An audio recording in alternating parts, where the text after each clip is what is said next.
Thanks to the three witnesses, some traveling long distances to be here in person. We do these hearings pretty much, I would assume we'll continue for at least a while to do them hybrid. So witnesses sometimes call in from Seattle or Philadelphia or somewhere else, and members still can cover more hearings this way. We'll ask questions from their offices. Many will be here, and we will see how that goes.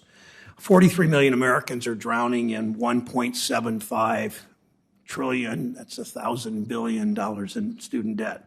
That debt prevents generations of Americans from pursuing their dreams, seeing their hard work pay off. It holds people back from buying a home, starting a business, getting married, starting a family. Earlier this week, this committee held a listening session to hear from workers about how student loan debt has impacted their lives and how it's undermined the dignity of work. We heard about how borrowers face impossible choices between doing the work they care about and trying to pay off mountains of student debt. Megan Bailey, a social worker in rural Montana, realized that to afford college, either she would be saddled with enormous debt or her parents would be saddled with enormous debt, therefore jeopardizing their retirement. She took on the debt herself. She now owes more than $200,000. She sacrificed her financial future in order to make sure her parents could retire. That's a choice no one should have to make. It really wasn't supposed to be like this. Taking on debt to pay for college is an investment in your future, they tell us, an investment that pays off in the long run with a higher paying job and a promise, perhaps, of middle-class stability. It's what we tell people about the American dream. Work hard, play by the rules, you'll get ahead in life. It's what Ray from Toledo, in my state, believes. She thought if she took on debt to go to college, if she worked hard, if she dedicated herself to public service, she'd get ahead. Instead, she's paid $96,000 on $75,000 in student debt she owed. She's nowhere near being done with these loans despite having a job and working hard every day. The overwhelming number of borrowers do play by the rules. They do work hard. Go to college? Check. Get a job? Check. Work hard every day? Check. But instead of achieving the American dream, borrowers are trapped in debt and economic instability. The debt trap, as we know, is even worse for Black and brown Americans. 90% of Black students, 72% of Latino students borrow to attend college, 66% of white students do. It's not an accident. This cycle of debt is a direct result of bad federal and state policy. We haven't invested in public education the way we used to, pushing tuition higher and higher, pushing students to take on more and more debt. 2020, more than half of all bachelor's degree recipients from public and private four-year institutions graduated with student debt and owed an average of $28,000. The days that some of us remember are long gone when hard work at a part-time job could put you through school. Too many of the debt forgiveness programs that students are told they'll be able to count on are mismanaged, or in some ways not really even managed at all, by student loan servicers. The income-driven repayment program is supposed to erase eligible borrowers' debt after making enough payments. It's canceled the debt of 32 out of 4.4 million Americans who are eligible. That's not 32%. It's not 32,000. It's not 3,200. It's 32 people out of 4.4 million. Many of these borrowers have been enrolled in making payments for 20 or 25 years. According to a recent NPR report, loan servicers failed to properly count qualified payments and did not accurately track borrowers' progress towards cancellation for millions of people. These are some pretty big mistakes. We created this program to protect people from being trapped forever in debt. It's not working. Congress created another program designed to forgive student loan debt, the Public Service Loan Forgiveness Program. We promised these students, if they dedicated 10 years to public service, generally at modest compensation, we know, teachers, nurses, firefighters, their loans would be forgiven. Yet because of poor servicing, and there's no other way to describe it, 98% of eligible borrowers are rejected for public service loan forgiveness. 98%, and the great majority of them thought they were doing things right. They paid every month for 10 years. One of these was rejected was Deborah Harberger from Maryland. She's been a social worker for the state of Maryland for more than 18 years. She should have had her debt forgiven 5 years ago, yet she was rejected for public service loan forgiveness in 2017. 5 years of monthly payments that could have gone to her savings, her retirement, her college savings. Service mismanagement, particularly these two programs, has led to borrowers having larger debt for longer periods of time. Biden administration recently implemented a temporary PSLF waiver to allow rejected borrowers to reapply for forgiveness. That allowed Emily Robinson, a teacher from Georgia, to finally have the remaining $22,000 for her student loan debt forgiven. She taught 17 years. She was rejected once before for loan forgiveness. She told us she finally received her Thanksgiving miracle when all her student loans were forgiven. She said when she saw the remaining balance on her loans at zero, she started to cry. Think of how imagine how she thought then. She says she can now start saving for retirement after 17 years serving the public. So that was an important first step by the Biden administration, but it's not enough. The Biden administration has the power to change the financial lives and future of millions of borrowers by forgiving meaningful portions of student debt. CFPB has a role here as well. Student loan servicers need to be closely supervised to ensure that borrowers receive the forgiveness they've earned through the programs that Congress established. Under the Trump administration, CFPB was not concerned with the average worker. We know that. We saw that. We've seen that in reality at the time, and we've seen it proven since. But under the leadership of Director Chopra, CFPB is finally working to hold these servicers accountable. Americans shouldn't be trapped by a system that was supposed to be an opportunity to work their way into the middle class and really understand the dignity of work. I call on the administration to think about Emily and Ray and Megan and Deborah, worked hard their entire lives, still drowning in debt. You have the power to reform this broken system, to give people power and agency in their lives, and to unleash the potential of future generations in this great country. Senator Toomey. Thank you, Mr. Chairman, and welcome to our witnesses today. When Congress created universal student loan programs, it didn't call them student grant programs. In fact, there are separate grant programs like Pell for low-income students. But Congress created the student loan program with the same expectation as any other loan program, that the loans would be paid back. Now, some of my Democratic colleagues clearly want the president, despite his lacking the legal authority, to cancel many of these outstanding loans, effectively converting them into grants of potentially tens of thousands of dollars per borrower. So let's be clear about what canceling student loan debt means. It's a massive wealth transfer from taxpayers to a small subset of mostly wealthy individuals. First of all, fewer than 1 in 5 American adults even have federal student loan debt. That means that 210 million American adults have no federal loan debt.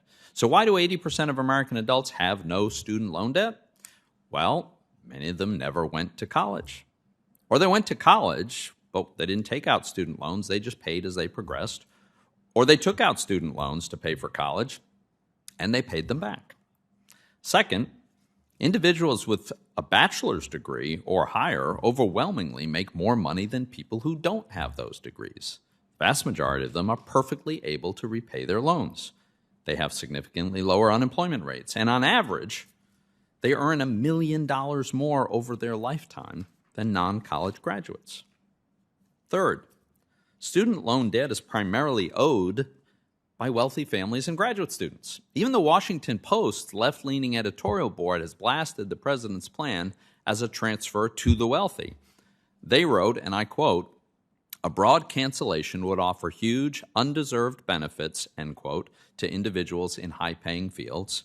And they correctly pointed out that, quote, "the vast number of American taxpayers lacking university degrees would subsidize well-heeled white-collar professionals," end quote. Now, all student debt is obviously voluntarily incurred.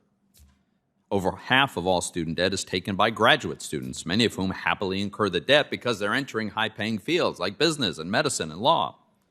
Of course, some graduate students have degrees that are not highly valued by the labor market. As the Wall Street Journal wrote, and I quote, "Doctorate recipients in the humanities in 2019 earned $53,000 on average. Machinists make more," end quote. But this begs the question, why should a machinist ever have to pay off the loans of an art history PhD, let alone a medical doctor?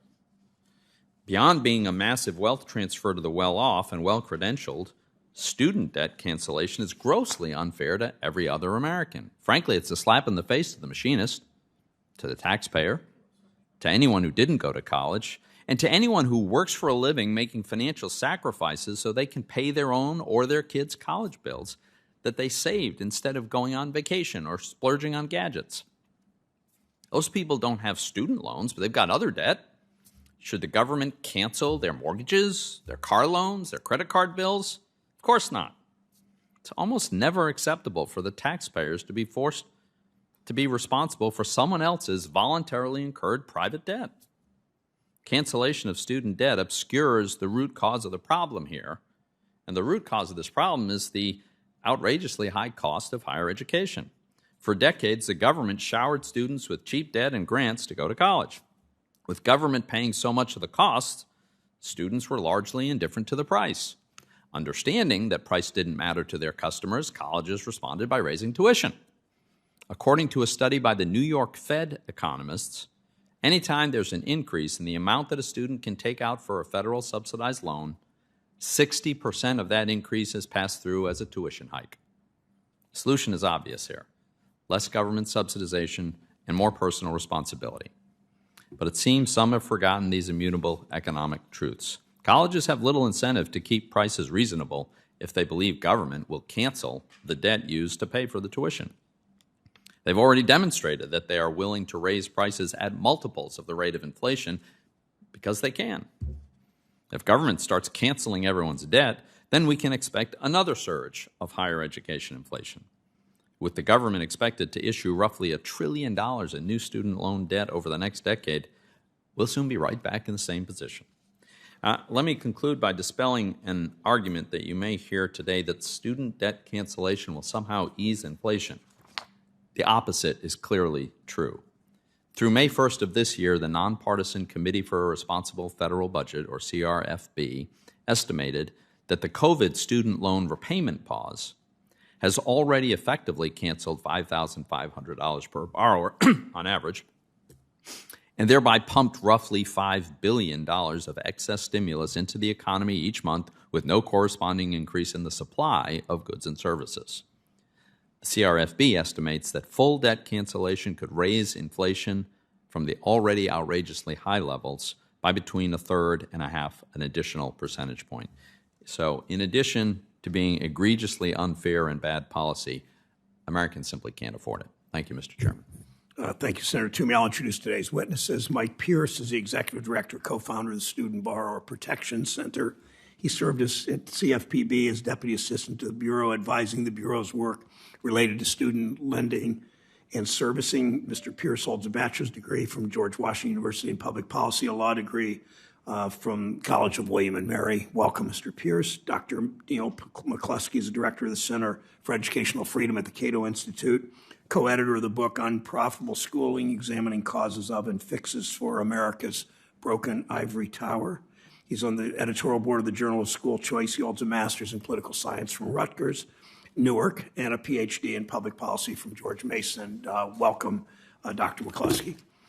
Dr. Jaleel Mustafa Bishop is an assistant professor at Villanova University, co-founder of the Equity Research Cooperative, and a native of Twinsburg, Ohio. His latest paper, Jim Crow Debt, How Black Borrowers Experience Student Loans, studied the impact of the student debt crisis on Black Americans. He received his bachelor's in history from Dartmouth and his master's and PhD in higher ed from UCLA. Dr. Bishop, welcome. And Mr. Pearce, if you'd begin your testimony, and please keep it close to 5 minutes. Thank you, all of you. Thank you, Chairman Brown, Ranking Member Toomey, members of the committee. Thank you for the opportunity to testify today. My name is Mike Pearce, and I'm the Executive Director of the Student Borrower Protection Center and a former federal regulator for the student loan industry. The story of the student debt crisis is one marked by widespread economic distress, government inaction, corruption, and shocking abuses by some of the largest financial companies in the world. Today, even with the momentary pause in student loan payments, borrowers experience hardship as rising debt produces fewer homeowners and more credit card debt, jeopardizes secure retirements, and drives intergenerational debt. Worse, administrations of both parties have failed to confront the disparate effects this crisis has on people of color, widening the racial wealth gaps caused by centuries of systemic racism. The stark reality is that the student debt crisis is principally a failure of public policy and not merely a symptom of runaway college costs. A crisis made far worse by the student loan industry running roughshod over people with student debt.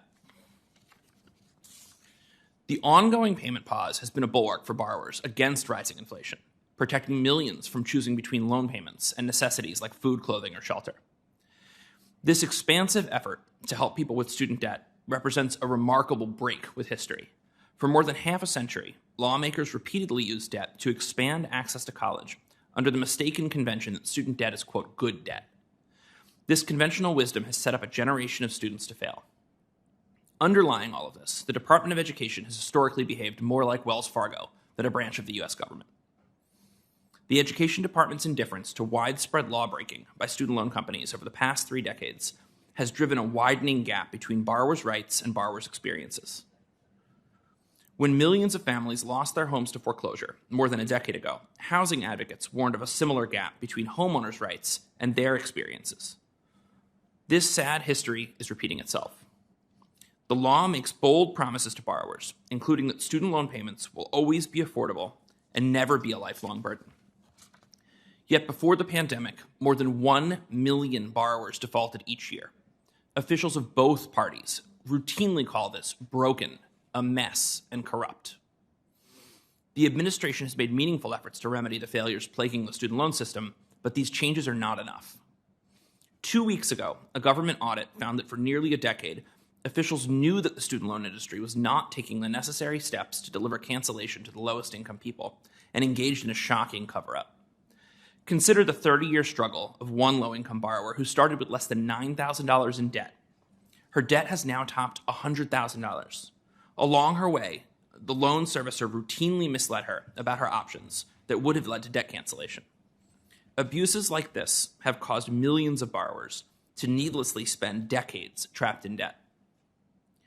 Beyond the federal student loan market, private sector firms backed by Wall Street and Silicon Valley have constructed a minefield of risky, expensive, and predatory debt and credit. As I explain in my written testimony, over the past decade, the biggest banks and fintech companies have competed to fleece American students. I want to close by returning to the concept of student debt as a trap. Across the financial marketplace, laws prohibit lenders from offering loans that let borrowers pay less than the interest charged every month, loans that allow debt burdens to actually grow over time. Regulators call this a, quote, debt trap. Yet this is routinely the case for people with student debt. And this debt trap snaps shut more often for people of color, particularly black borrowers. For every one black borrower who repays a federal student loan after 12 years, 6 more owe more debt than they originally borrowed. Fully 2/3 of black borrowers are caught in a debt trap today. This would be illegal if the lender was any actor other than the United States of America. President Biden did not break this system, but he has promised to fix it. It's up to him to wield the awesome power vested in the Secretary of Education and cancel student debt for every student loan borrower.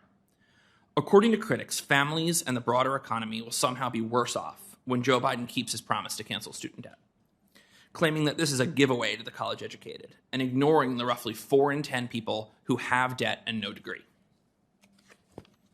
This may play well on Wall Street, but it rings hollow on Main Street, where poll after poll show a large majority want the president to cancel student debt, including most who did not go to college and most who have no debt at all. With a stroke of a pen, Joe Biden can improve the lives of tens of millions of people. Our economy is stronger when those who have faced financial precarity have the opportunity to build wealth.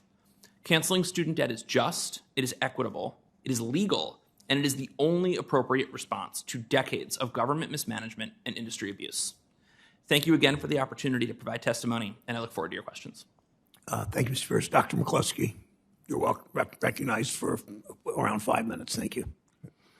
Chairman Brown, Ranking Member Toomey, distinguished senators, thank you for inviting me to speak with you. My name is Neil Mccloskey, and I am the director of the Center for Educational Freedom at the Cato Institute, a nonprofit, nonpartisan public policy research organization. My comments are my own and do not represent any position of the Institute. Federal student loan programs are problematic, and it is important to address both their current impacts and fix them in the long term. Included in this is servicing, but problems there are just a symptom of a dysfunctional system. That said, loan problems do not justify drastic actions such as sweeping cancellation, which would create bigger problems, from helping the well-to-do to exacerbating tuition inflation and workforce distortions.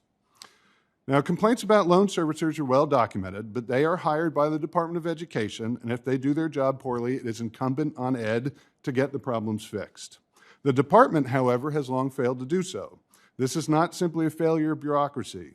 The system created by Congress is often inscrutable to borrowers, servicers, and quite possibly Ed itself, featuring a dizzying array of loans and repayment plans that interact in confusing ways.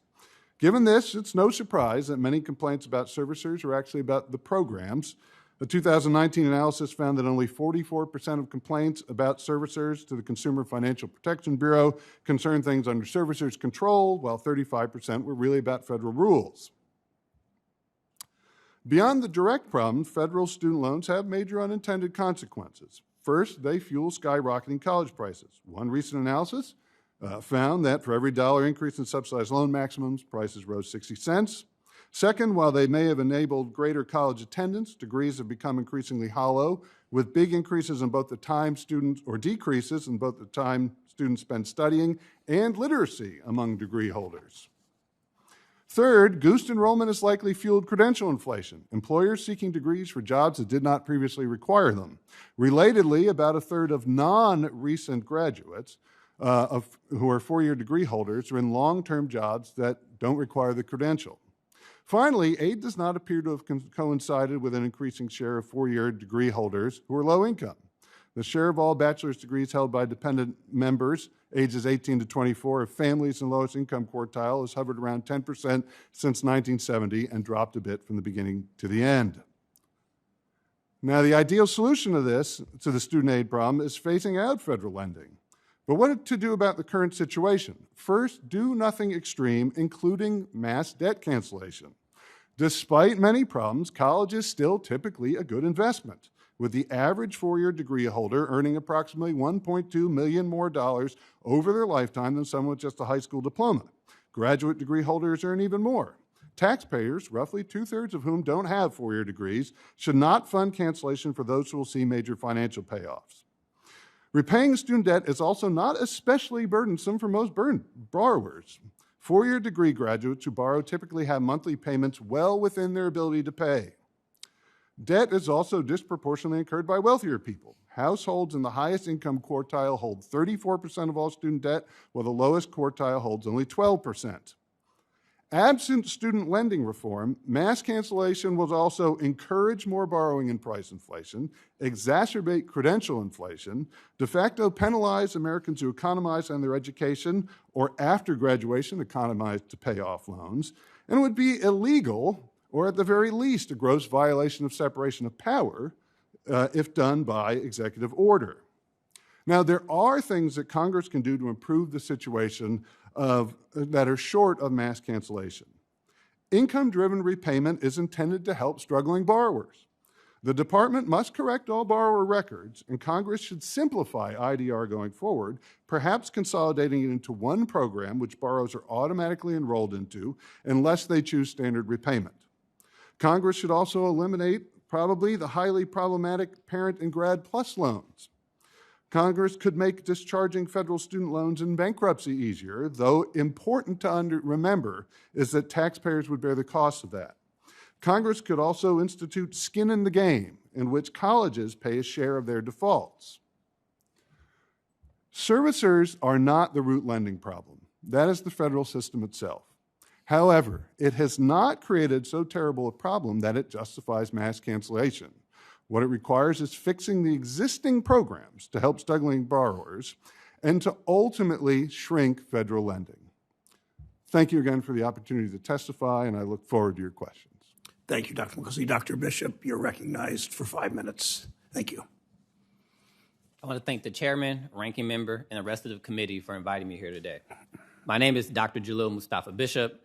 I grew up in Twinsburg, as the chairman shared, but Twinsburg Heights in particular, a nearly 100-year-old black community that taught me most of what I know about justice work and also what I needed to survive government-created debt traps as an unincorporated black neighborhood in Twinsburg City.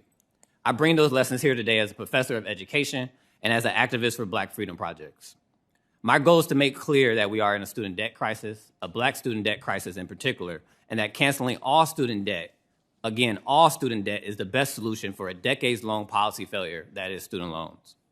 So let's just use some common sense.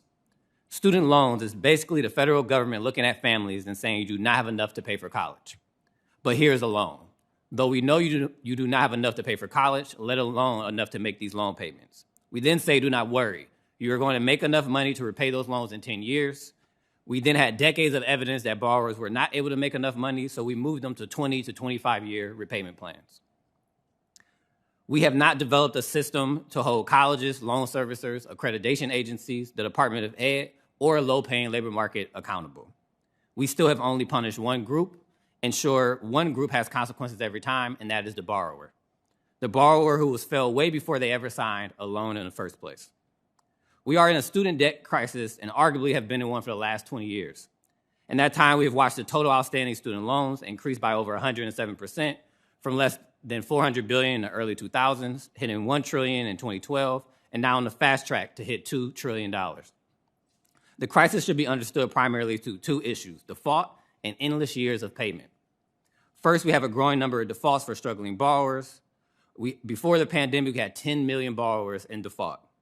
Default means the debt collection fees on top of your student loan balance, but also that borrowers can be sued or have their incomes or tax returns garnished.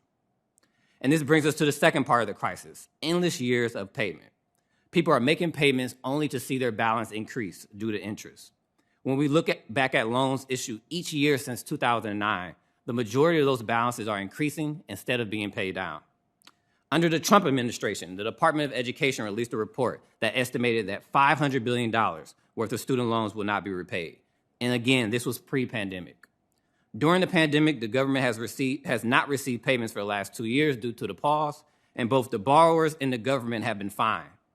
Evidence simply is showing that increasingly student loans will not be repaid. People simply do not have the money to repay because they have not found the high-paying jobs that allows them to earn incomes both to afford a high-quality life and to repay their student debt.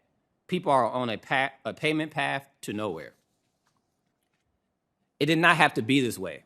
We once had a grant-driven higher ed system in the late 70s and early 1980s. Now when it comes to low-income students, the Pell Grant covers less than 33% of college costs when it used to cover the majority. Every year, we burden students and their parents with $80 to $100 billion of student loans. This is unnecessary. For example, if we just increased the Pell Grant by $6,000 a year, it would eliminate Parent Plus loans for 75% of all low-income parents and 85% of all low-income Black parents. $6,000. But instead, we give it out as a loan, throw families into financial crisis, and the only one who wins are the debt collectors, loan servicers, and law firms who go after borrowers for repayment. For the rich, we are willing to spend in the trillions. For working class people aiming to earn education, we give them a lifetime debt sentence. In addition, the student debt crisis must be understood as a racial justice issue. It is eradicating any chance at wealth for communities of color, especially Black communities. When we look at Black households with student debt, 52% have zero or negative wealth. When we look at Black households with no student debt, the percentage drops to 25%. Black people are not just without wealth, we are being pushed deeper into the negative wealth hole. In this way, student loans are not just a racial justice issue, they are a racist tool. I co-authored a report with Dr. Jonathan Davis and the Education Trust called Jim Crow Debt. We heard from nearly 1,300 Black borrowers about how student loans are a debt trap. Debt traps that we have seen in history like sharecropping, contract mortgages, most recently subprime mortgages and payday loans that limits Black people's ability to build generational freedom. Student loans do not belong in a conversation about opportunity. They only belong in a conversation about how, once again, this country created a debt trap that is so vicious that it captures and holds Black students, their parents, and wider communities of color in debthood for a lifetime. So I opened up with common sense, and I want to close with common sense about why student debt cancellation will not help the rich. Unless all of a sudden a rich person in this country is someone who's on a payment plan, has zero in assets, has more debt than income, is a person of color, and lives in a census tract that is working class, because this describes the face of a student loan borrower. So let's make it clear. $10,000 is not enough. Even $50,000 is not enough for economic and racial justice. Black people, my family, my community, are more likely to owe over $50,000 just for undergrad, have parents who borrow into the six figures, rely on private student loans, and if we ever make six-figure income, we often have six-figure loan debt. So you cannot limit student debt cancellation and also claim to care about racial justice. The data is now on your side, people's life stories are now on your side, and history will not be on your side. We need full debt cancellation, and we need it yesterday. Thank you to the committee, and I look forward to your questions. Thank you, Dr. Bishop. I want to start with the last 2 minutes or so of your testimony when you stated that 52% of black households with student debt have zero or negative wealth, and that number is 25% with those without student debt.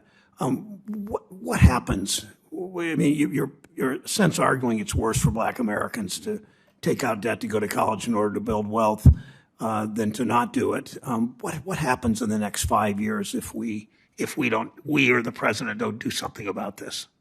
So as we know, there's a student debt crisis for borrowers overall, but when we look at what's happening with black students, we are seeing a growing kind of median debt balance that is sometimes tripling when compared to their white counterparts. So if we don't cancel student debt, if we don't move towards a path of providing higher education as a public good, you're going to continue to see black borrowers, black families, black communities have the highest student loan balances, have the highest concentration of student loan delinquencies, and not just struggle to build wealth, but struggle to get out of the hole that's getting deeper and deeper around negative wealth.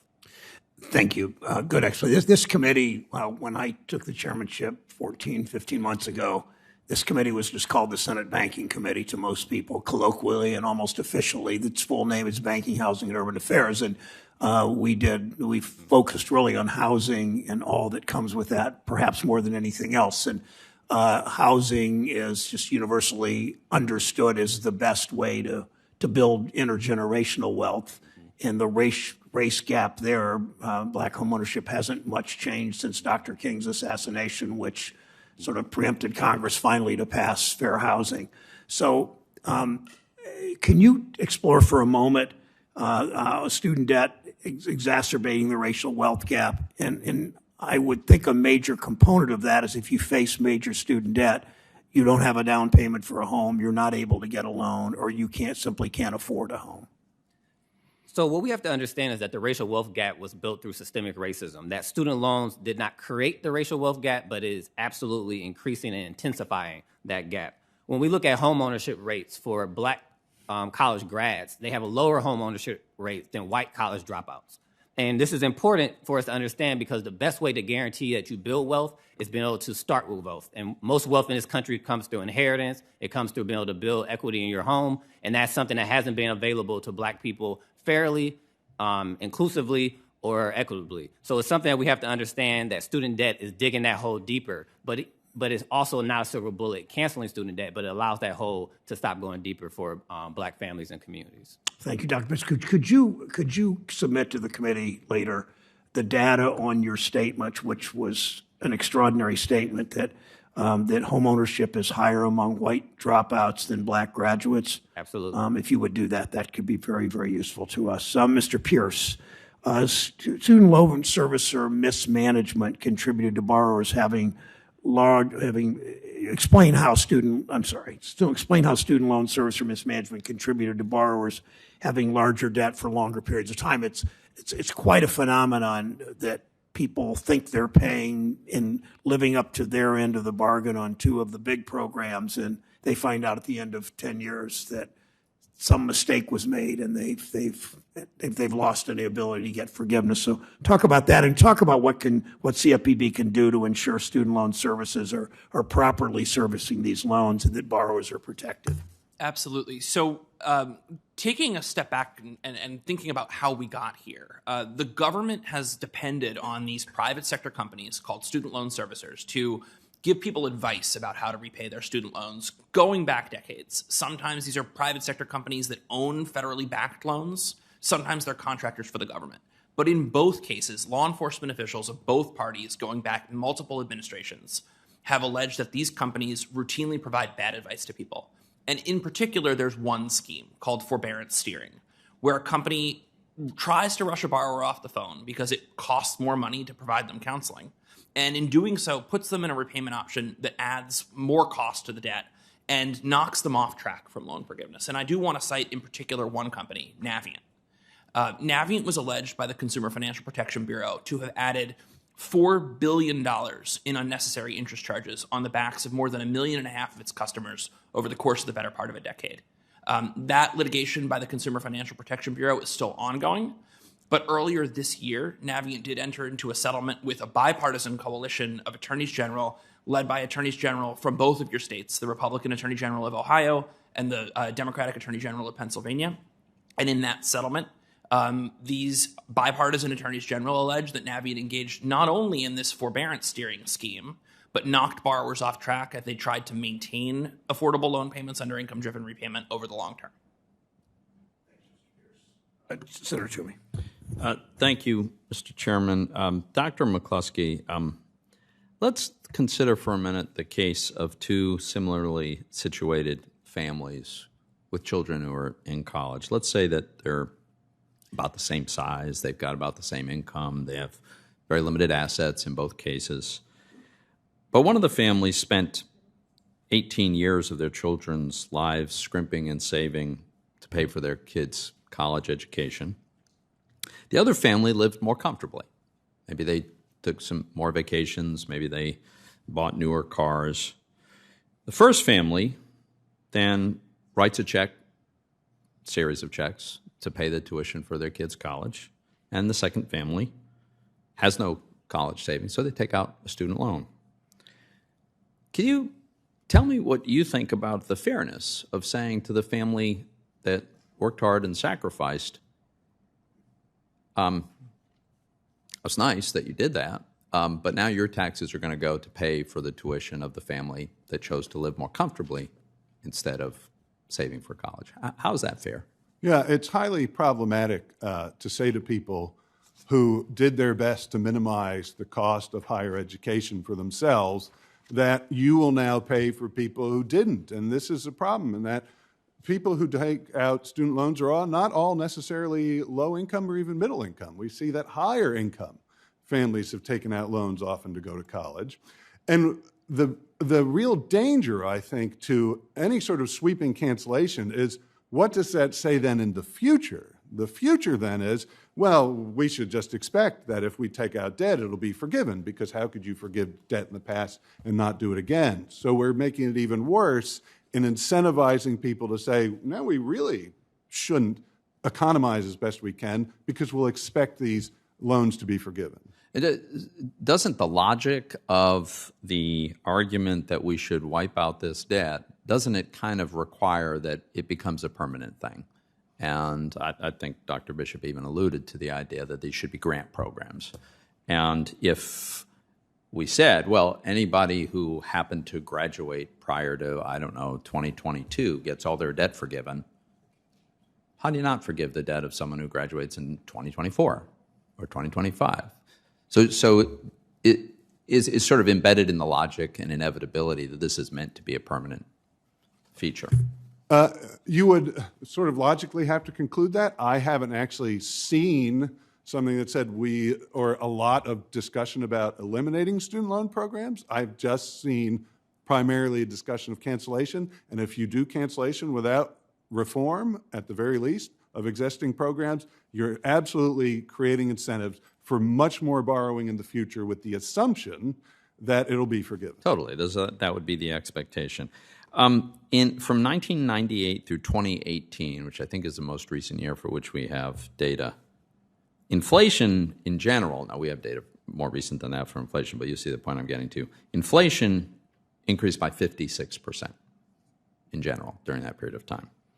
College tuition increased by 183%, 3 times the general elevation of the price level of the economy. So how strong is the evidence that this massive excess inflation is related to increases in government contributions, and what would the effect on college tuition be if we did a broad cancellation? Yeah, so there's very strong evidence that the student aid programs have enabled price inflation in college. We both actually cited the Fed report. That is just one among many studies that have found an inflationary effect of aid. If you look at sort of the historical sweep of prices, where you see a big increase, a big kink in how much we increase prices, was in the late 1970s, early 1980s, when student loans were greatly expanded to who could access them. So the evidence is very clear, I think, that aid fuels price inflation. It enables it. And if we say that we're going to cancel debt now, you have sort of automatically put in even more powerful incentives to borrow as much as you can and for colleges to raise prices as much as they can, because really a third party, taxpayers, will be the ones who pay for it. So just my last point. So the logical conclusion of this, as we've discussed, is just make it all free. Just give the money away. Just make it grants. Just make college free. In my state, there are quite a number of skilled blue-collar jobs that pay more than the average college graduate earns upon graduation. There's welders and plumbers and people with all kinds of skills that are very valuable. But if you said, well, we'll just make the taxpayers pay for all of college, what kind of distortions would we get as a result of that policy? Well, you'd see a lot more people who would be going to college and would see what we've seen now for several years, which is employers are increasingly requiring degrees for jobs that didn't previously require them, where there's not evidence that the skills needed to actually do that job have changed. So we create a credential inflation problem. For those jobs where it's much more valuable to have on-the-job training, will now incentivize employers say, and also have a degree, because there are more degrees out there. It's this very basic screening we could do to say, well, you may be able to give us an idea we could finish something you started if you have a degree. And it's just easier to ask for those things. But that credential inflation is incredibly inefficient, and it hurts people in the workforce saying, now go to 4 years of school that you could be working and learning valuable skills. Thank you very much. Thanks, Mr. Chair. Thanks, Senator Toomey. Senator Menendez from New Jersey is recognized. Thank you, Mr. Chairman. For years, I have watched and listened as my constituents and their families have suffered irreparable financial harm at the hands of their student loan servicers. Year after year, millions of borrowers are mistreated by the student loan servicers, who routinely provide inaccurate information, fail to disclose and explain fees that are charged to borrowers, and ultimately make it harder for borrowers to pay off their loans. This is especially true for our nation's public servants, who have often served as frontline workers during the COVID-19 pandemic. Cumulatively, these missteps cost borrowers millions of dollars in interest and additional payments.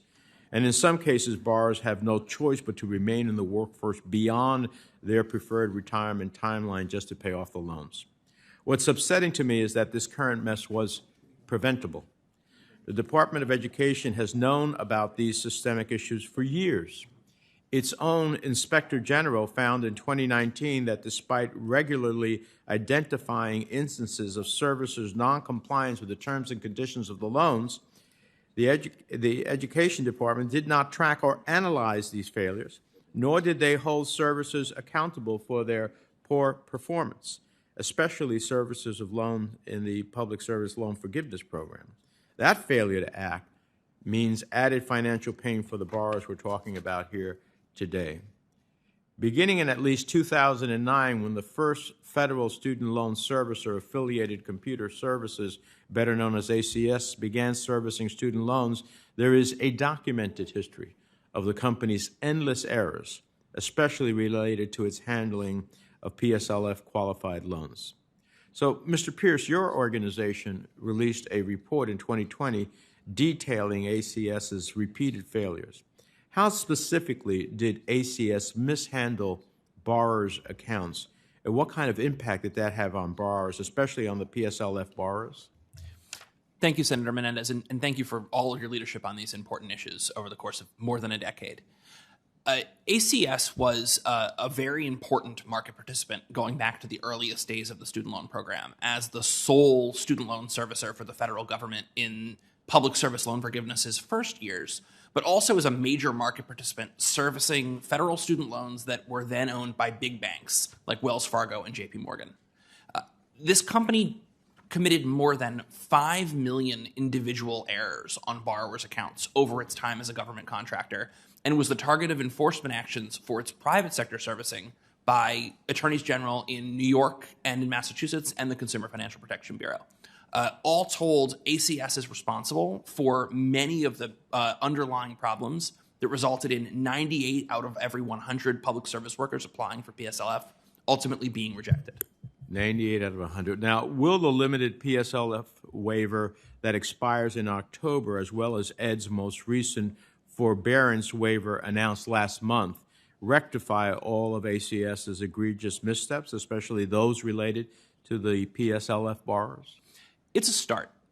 More than 100,000 public service workers have had their debts canceled since October. That's about 7 times more debt relief than the prior 14 years of the program.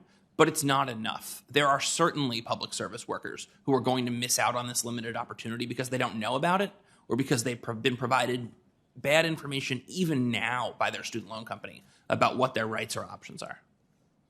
Well, the Pennsylvania Higher Education Assistance Agency, known as FIA, or by its other names of Fed Loan or American Education Services, replaced ACS as the largest servicer of PSLF loans in 2014.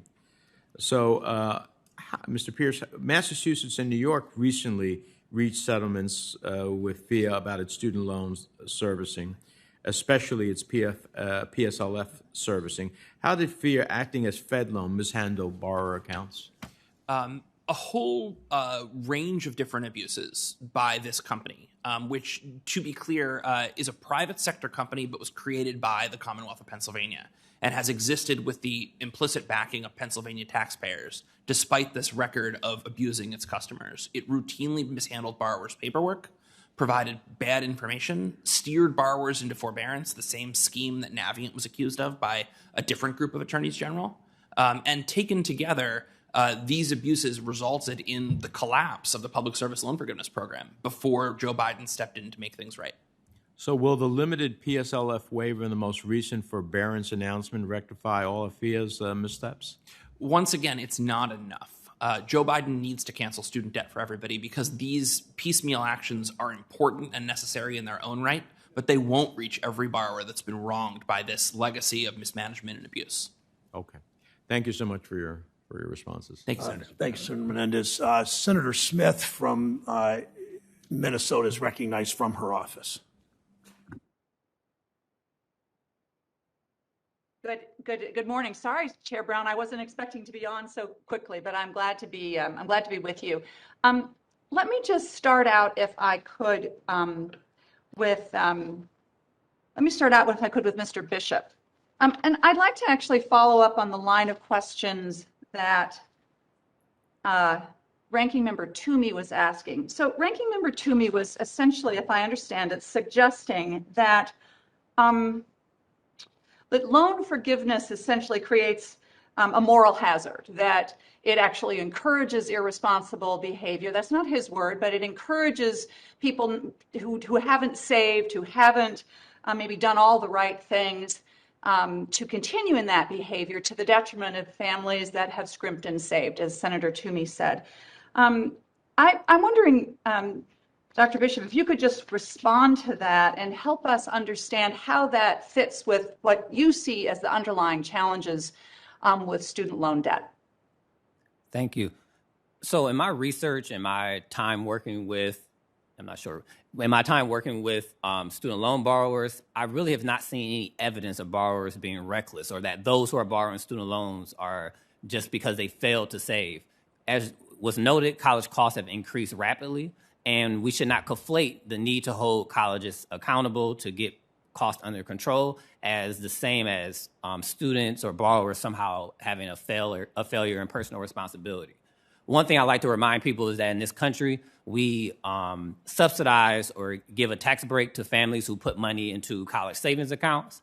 But usually those are families who have the additional income to be able to put money up each year into those college savings accounts. We spend $55 billion a year subsidizing those accounts. That's more money than we spend on Pell Grants for low-income students. So it's important to think about what is in our policy structure that incentivizes those who already have additional income and additional wealth to be able to afford college, and then what's in our policy infrastructure that disadvantages those who do not have that extra money, because you can't save if you don't have the additional income or the ability to put that money into savings. So this is not a matter of personal responsibility. It's a matter of college costs that have grown rapidly, as was noted, but also not having a free college option to make clear that allows families to access higher ed without going into a debt sentence for not just a decade, but now we have many borrowers who've been carrying this debt for nearly 20 years. Thank you. Thank you. You also, I appreciate that. You also talked about how the declining value of Pell Grants and how I hear about this from Minnesota all the time, as we have one of the highest student debt concentrations in Minnesota of really almost any place in the country. And there's been this dramatic shift in the buying power of the Pell Grant to student loans, shifting from grants to loans. I guess you could call that free college, but I mean, I think that that is sort of a benefit, as you said, of higher education being a public good. Could you just describe kind of what you think has, from your research, what's sort of driven that shift, and what would be the impact of changing policy so that we put more emphasis on grants versus loans for, especially for Black and brown people, people who are already living with the challenges, the systemic challenges with racism that we have in our communities? Thank you. So what's important to make clear is that, again, we had a grant-driven system in higher education. And then the moment when Black and brown and low-income students started to enroll in higher numbers is where we saw this major shift to student loans as a way we're financing college opportunity. And that's important to understand, is that, again, there was a different type of financing system that we had just in the 1970s and 1980s. So what this means is that now Black and Latino students, who are the majority of these students are Pell eligible, do not have access to a Pell Grant that actually covers the cost of college attendance. And the consequence of that is that these communities of color have to rely on student loans at high rates, that nearly 90% of Black students are relying on student debt. And this is an issue not only when we're thinking about higher education as a public good, but it's an issue when you think about the impact of that student debt as borrowers have to carry it throughout their lifetime and are limited as they're trying to do other life planning around labor market, family planning, saving for retirement, having something as simple as a savings account for a health emergency or a car repair. So it's not just what happens to students in those early years when they're trying to decide how to pay for higher ed, but what follows them as they go through their lifetime as adults and increasingly as older adults. Well, and I think this is why we call this a debt trap. I've talked to people in Minnesota who said it feels like a big bait and switch. You know, I'm told that what I need to do in order to better, my economic opportunity to lift myself and my family up is to get a higher education, and then it ends up not being actually a weight that loads me down as I'm trying to figure out how to buy a house, how to buy a car, how to maybe take a job that that much more fits my interests and my long-term goals, but I can't do that. And I think it also, we have to remember that these are college students often who are working 2, sometimes 3 jobs while they are trying to be in college, do the very best that they can, and also catch up on those student loans. And we have also not talked a lot today about how many people take on these student loan debts and then they never finish because they can't afford to finish something. And so then they have the debt without the benefit of the degree. Thank you, Mr. Chair. Thank you, Senator Smith. Senator Warren from Massachusetts is recognized in person. Thank you, Mr. Chairman. Right now, President Biden is considering canceling debt for the 43 million Americans who have student loans. Now, this policy is incredibly popular with the American public, no matter who you ask, and that includes people with student loans and people without student loans. Big majorities support cancellation. And I think the reason for that is that there is scarcely a working person in America who does not have a friend, a family member, a coworker who is weighed down by student loan debt.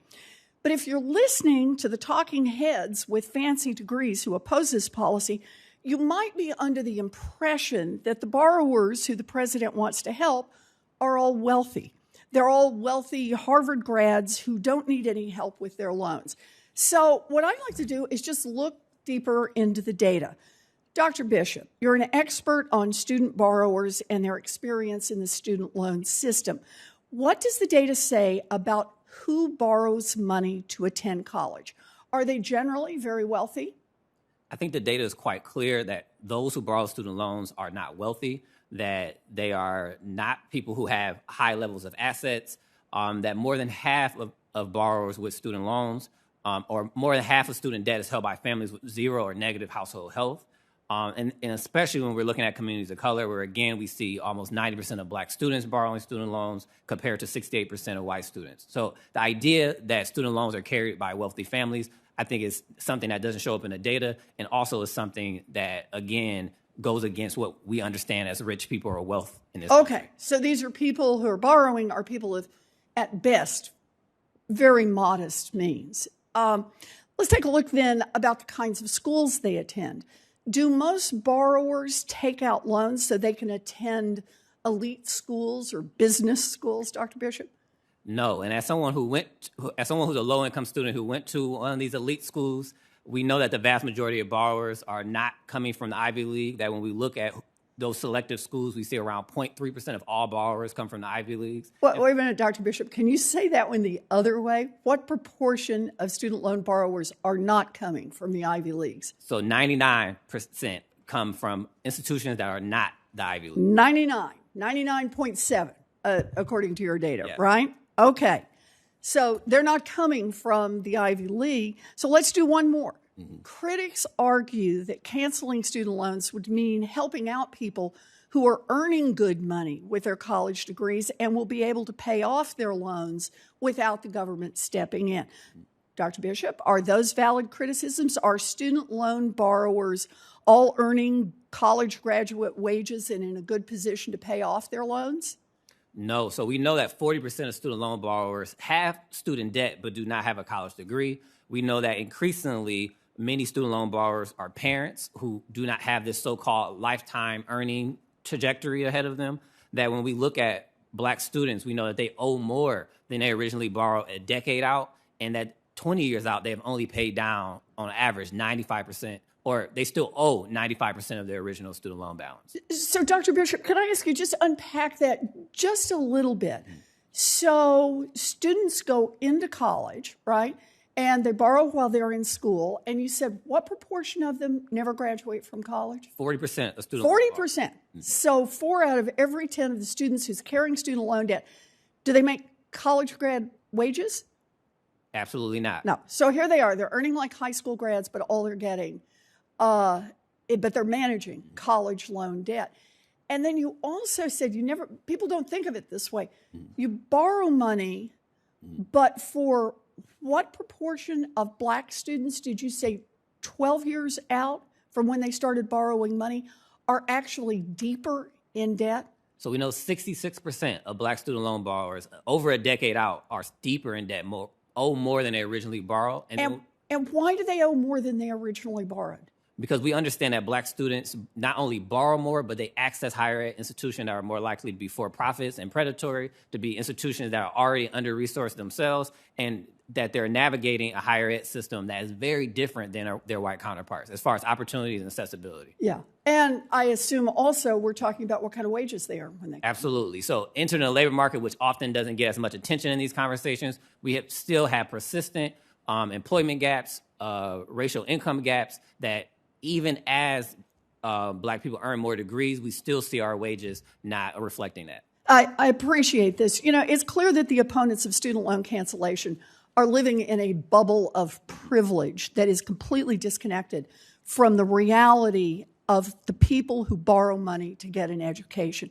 As you said, 99.7% of borrowers did not get an Ivy League degree. Heck, 40% of them didn't get any degree at all. The majority of these loans are held by people with zero wealth. And black borrowers are not just treading water trying to keep up with their payments, they're actually falling behind. Meaningful student loan debt cancellation is the single most powerful thing the President of the United States could do on his own to help narrow the racial wealth gap among borrowers, to help families that are struggling with rising costs, and to expand opportunities for millions of people. We need to stop listening to out-of-touch pundits and politicians whose biggest worry is that we might be helping working people too much. Thank you, Dr. Bishop. Thank you, Senator Mr. Warren. Chairman. Senator Warner from Virginia is recognized from his office. Thank you, Mr. Chairman. I appreciate also the opportunity to go in front of my friend John Tester. I'll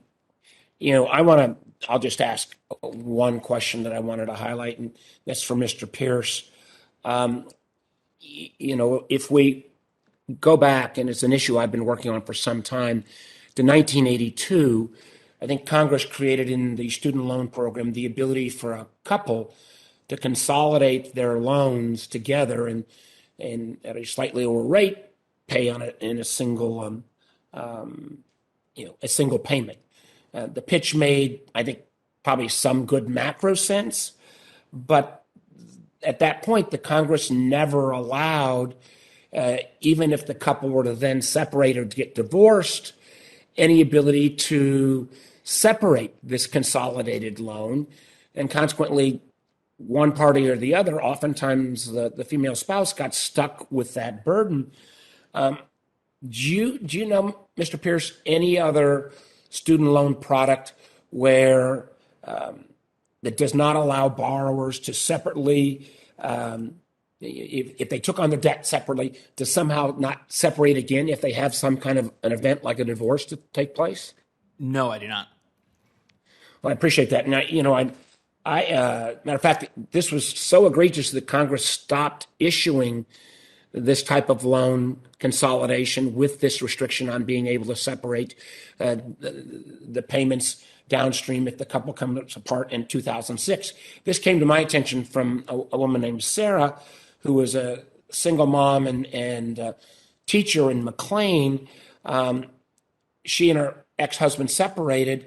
The ex-husband, frankly, didn't pay his share of the bills. And Sarah, single mom, as a teacher, got stuck paying that joint consolidation effort literally for months. She ended up having even some of her wages garnished.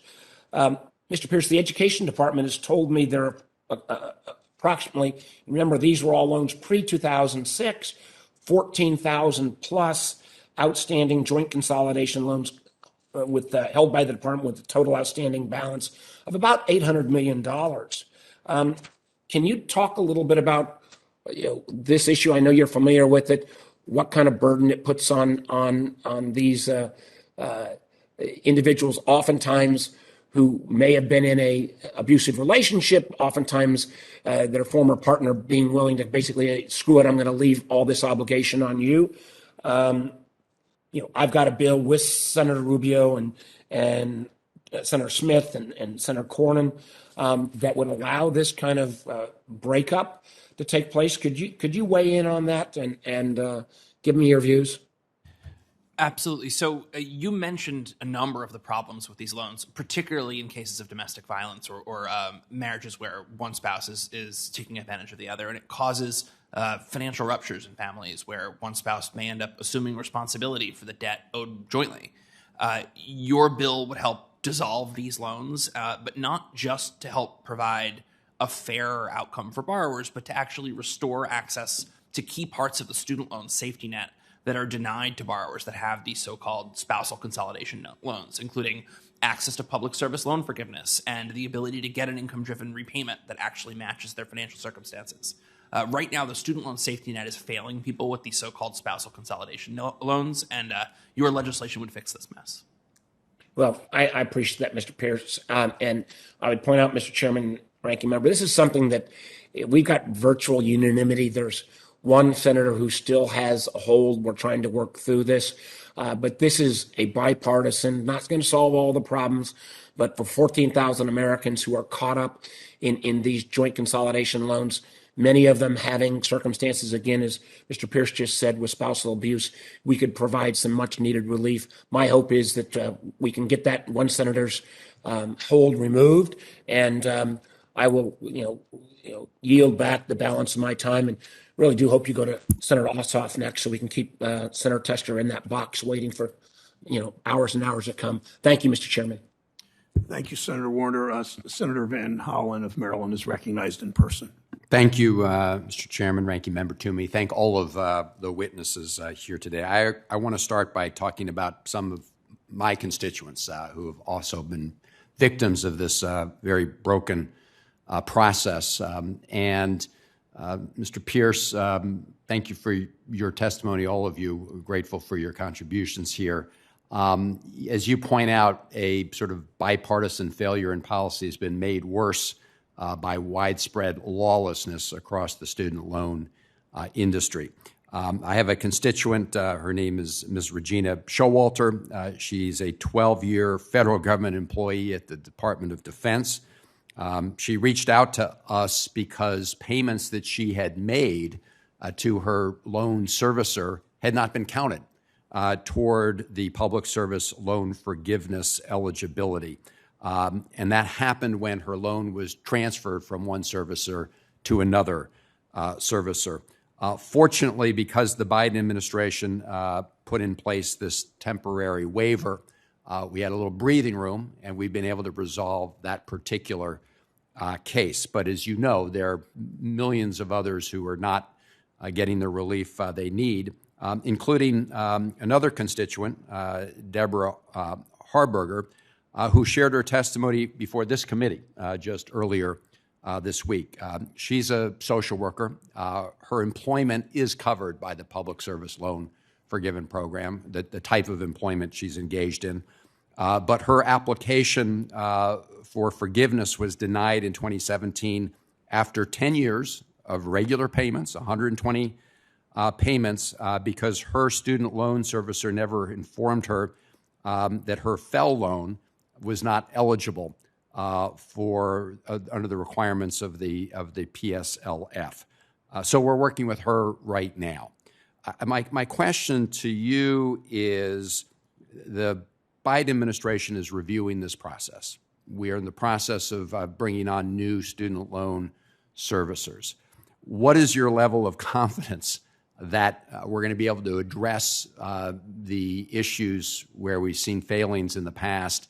And are the new contracts putting in place affirmative obligations on the loan servicers to make sure that their borrowers are fully informed of where they stand?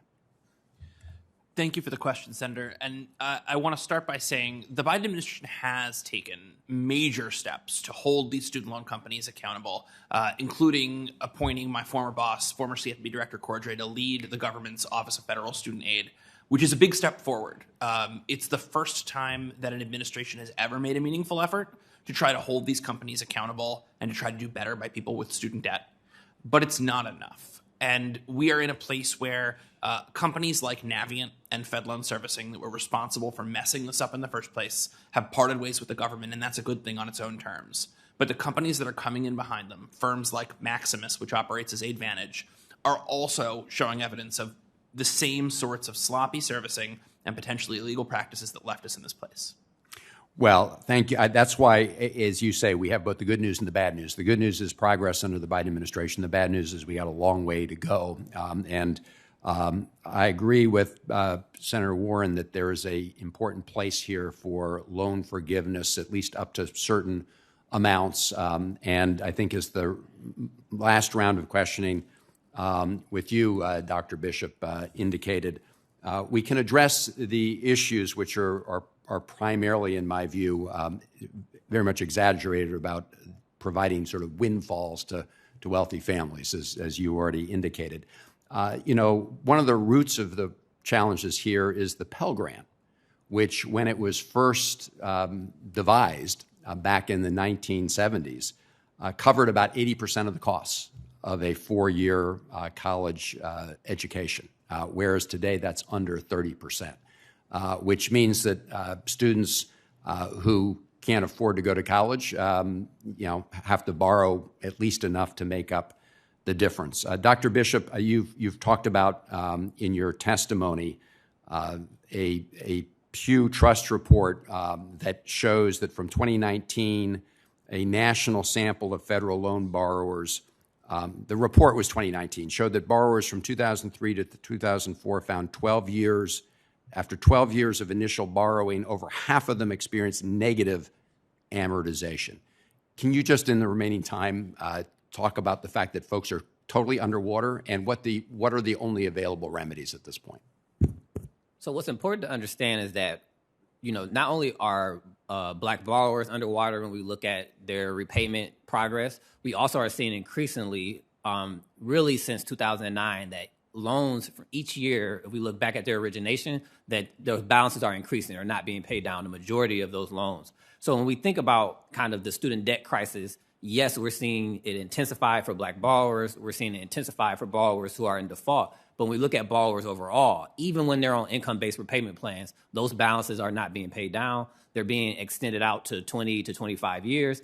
And really, there's no evidence or no real sign that the government is going to be able to have this money repaid, that borrowers are going to be able to make these payments. And the question that we have to ask ourselves, if we're saying in 20 to 25 years, we're going to potentially cancel this debt, and we have all this evidence now that these loans aren't going to be repaid, why make people go through 20 to 25 years of harmful payments? Why continue to pay hundreds of millions of dollars to loan servicers and debt collection agencies and private law firms to go after borrowers who simply don't have the money when we could use debt cancellation now to provide harm reduction right now in real time?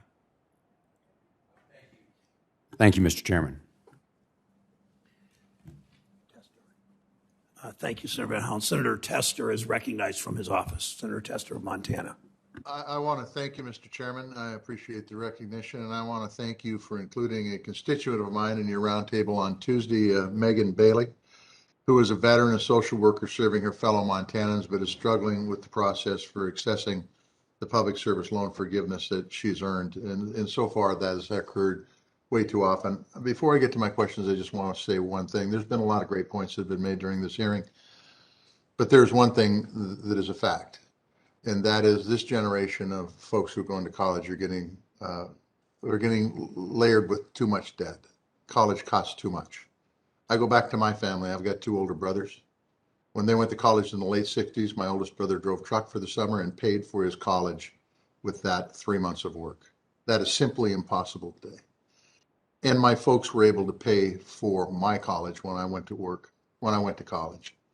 On that same farm that my wife and I operate, when my kids went to college, we could not afford to pay for the tuition for my kids. They had to take out loans. And why is that? I can tell you why that is. That's because the public support, the public dollars, the tax dollars that go into these institutions has dried up, and the student has seen increased tuition because of that, and has made college unaffordable. So what's the big deal? Who cares? The fact is, if we're going to maintain ourselves as the leading democracy in this world, public education is critically important. K-12 public education is. So those folks that want to privatize public education, I don't know what your end game is, but it's not going to be good for the country. And if you want an economy that moves forward, higher education is the key.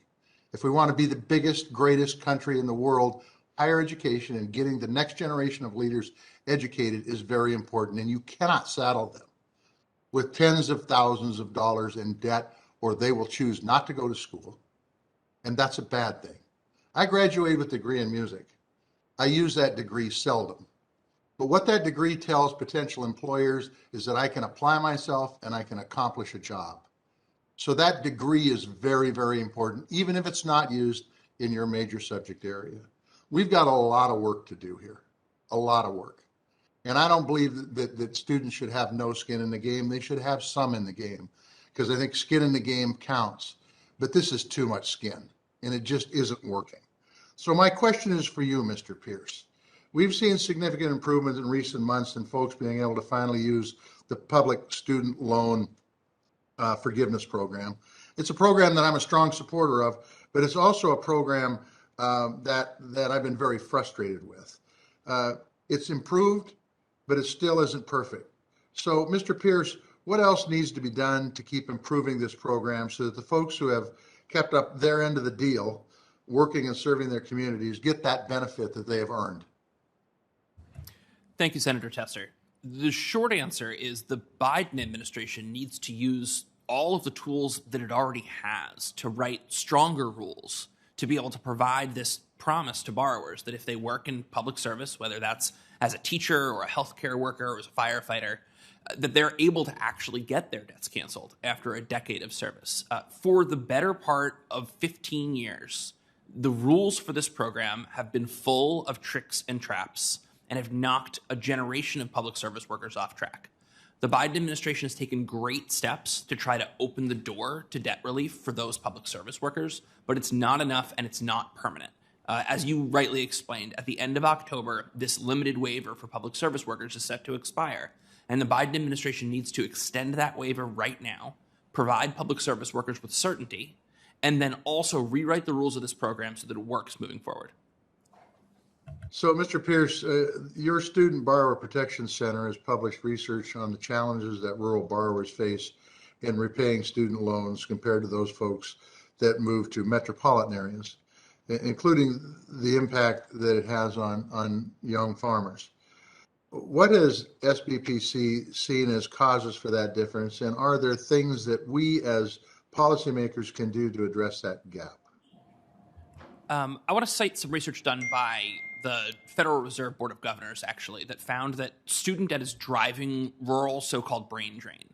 That people that grew up in rural communities may even go to school in rural communities, but they're not staying there. They're moving to cities that have more vibrant labor markets, and that's causing rural communities to struggle. We hosted an event with the Young Farmers Association a bit more than a year ago, and we heard from farmers working in rural communities about how much advanced knowledge it takes to run a modern farm in 2022, and that requires a higher education, but the crushing weight of student debt prevents people from staying on the farm and makes them leave their communities, and it's producing less vibrant, less resilient, less robust rural communities. Well, I want to thank you. I want to thank all the folks who testified. I want to thank you, the chairman and ranking member. Look, this is a huge problem, and it doesn't go away unless we're proactive and looking for ways to solve the student debt problem. And I think by working together, we can do some good stuff. Thank you, Mr. Chairman. Thanks, Senator Tester. Senator Warnock from Georgia is recognized if you're ready. Thank you so very much, Chairman Brown. I really do. It's good to be here, and I'm so glad that we're having this hearing on examining student loan services and their impact on workers. It's clear to me that the number one thing that the President of the United States can do right now is to lower costs for Georgians and to help close the racial wealth gap is to cancel student debt. Here's an opportunity to do something truly transformational. And that's why I've been pushing President Biden to cancel up to $50,000 in federal student debt, which research shows will boost our economy, create jobs, spur small business creation and home ownership, and free an entire generation from the crushing economic burden of student debt.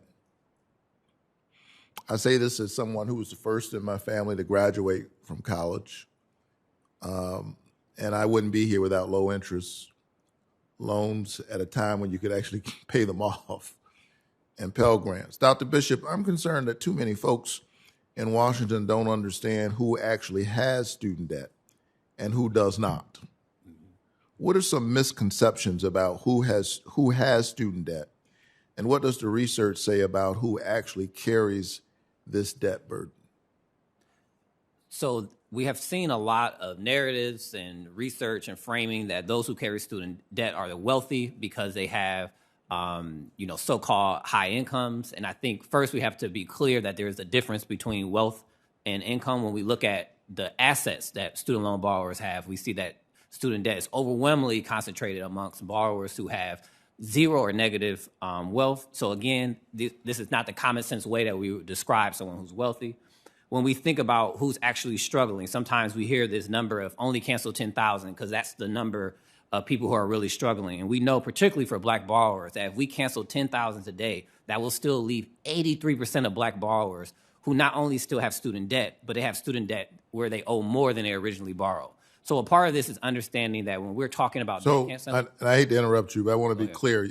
If you cancel $10,000, 83% of Black borrowers will not only still owe student debt, but they will owe more than they originally borrowed. Because Black borrowers, we know, are more likely to borrow $50,000 to $100,000 in student debt. So 10,000 absolutely will provide some relief, but really will not do what's possible to really close those gaps for Black borrowers.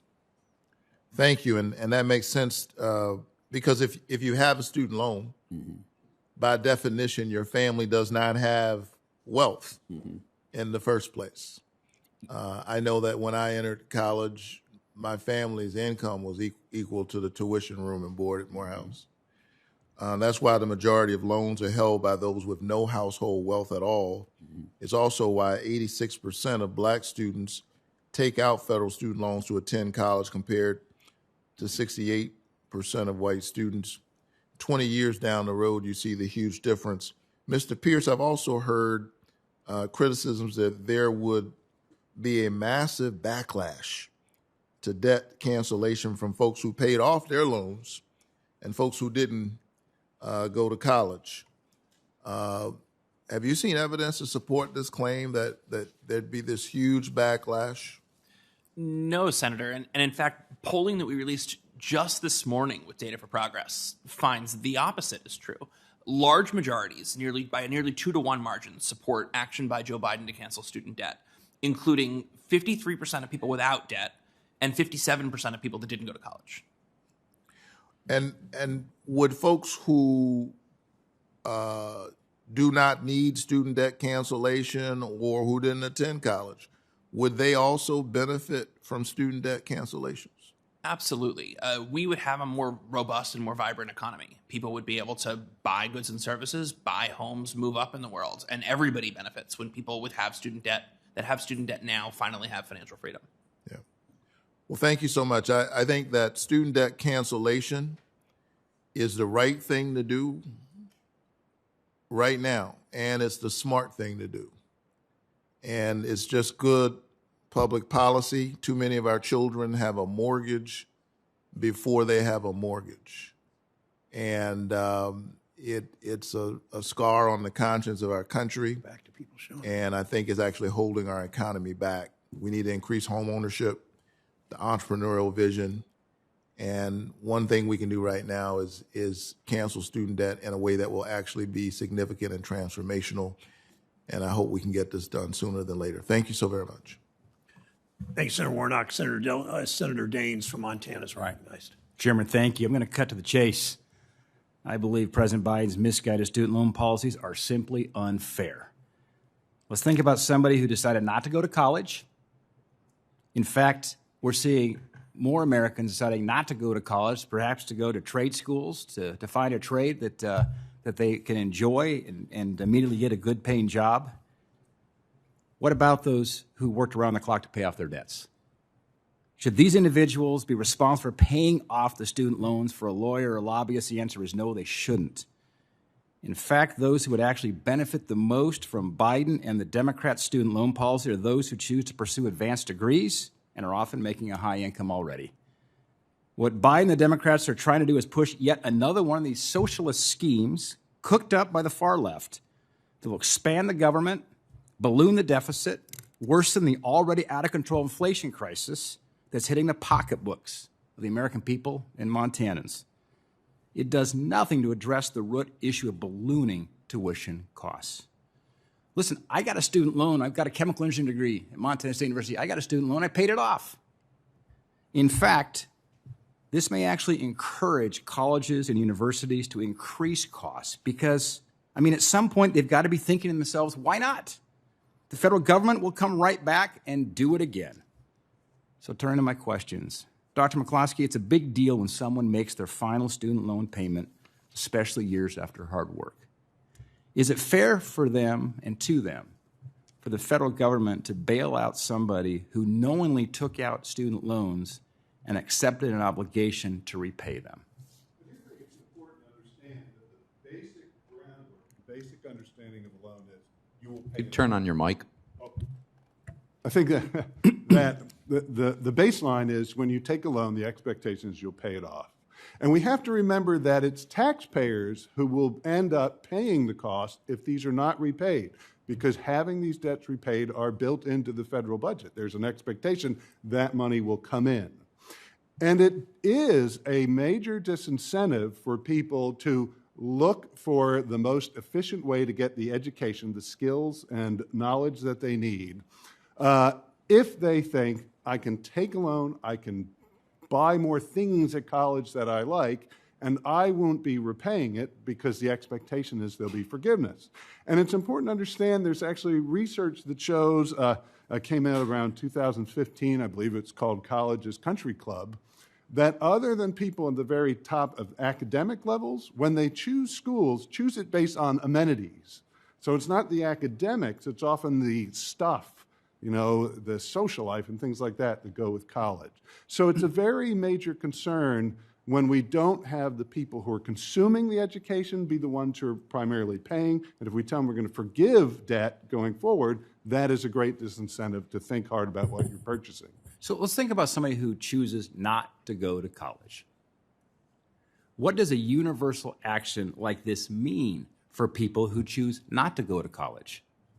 Well, so it incentivizes more and more people to go to college, and that fuels the credential inflation problem we've had, where increasingly we see employers requiring degrees for jobs that didn't previously require them. There was no evidence the job has changed in the demands.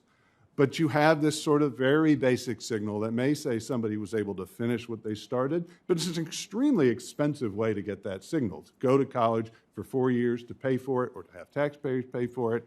And so it puts somebody who could more efficiently get those skills in a terrible bind where they end up feeling like I've got to go to college, even though it'll be expensive, even though it'll be 4 years that are not productively spent earning, and says, go do that. And it's very bad for them and the economy. One of the single greatest challenges we face right now in this economy is we can't find enough people to fill the jobs that are currently available.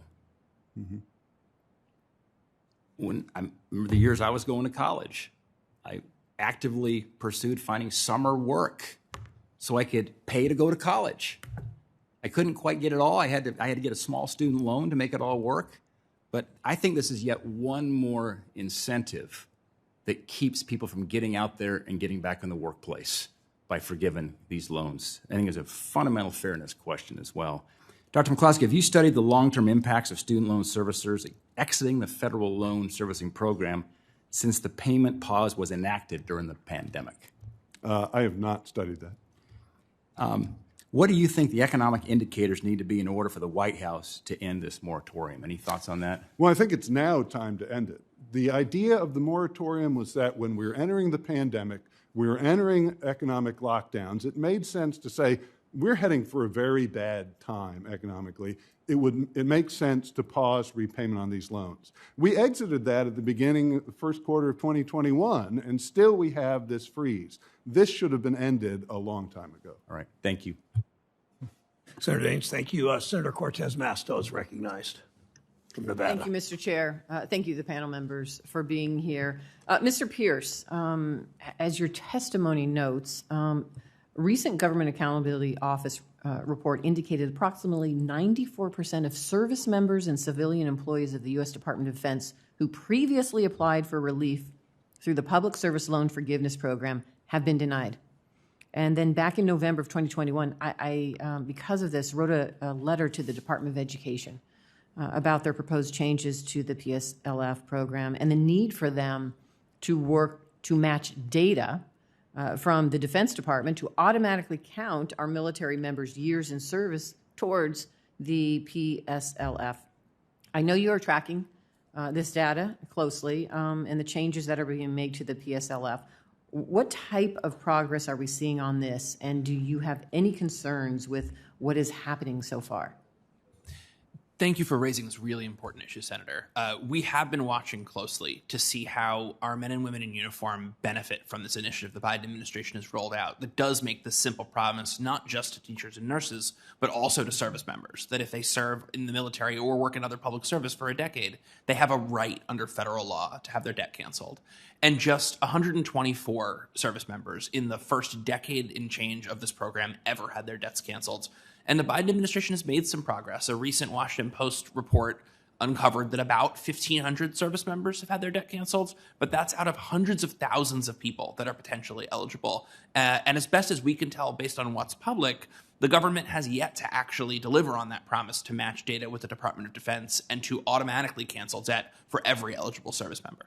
Well, yeah, and the same GAO report notes that the Defense Department says that the poor public perception around the PSLF's implementations issues have led the department to not market it for recruitment and retention purposes. It really speaks to the importance of fixing this program. And thank you again for highlighting this and continuing with me and others to address these concerns.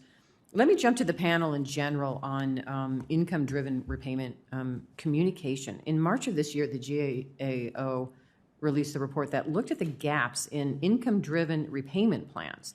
IDR plans offer the promise of forgiveness to eligible borrowers with student loan debt after 20 to 25 years of repayment based on income. But the report found that major gaps in communication from the department and its loan servicers regarding communication to borrowers about progress towards forgiveness and payment tracking. So I understand the administration has recently taken some positive steps in this area, but is there anything Congress should be doing to provide a statutory requirement about proper communication to borrowers? And Mr. Bishop, let me start with you.